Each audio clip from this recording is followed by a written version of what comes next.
To find Twitter users from contact list. Now that's I'm going to show you guys in this quick video, so let's get started right away. Now the very first thing you have to do is you have to click on the three horizontal lines in the left corner, top left corner, and when you click on the your profile picture in the three horizontal lines, you come to this page, and then you have to click on the your followers. When you click on your followers,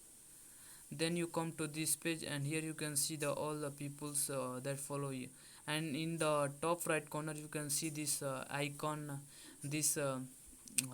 main like icon with plus icon,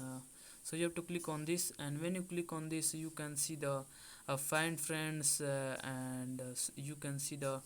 see who you already know on Twitter. So you have to click on the get started, and when you click on the get started it will loads, and then you can click on the you have to click on the sync contacts,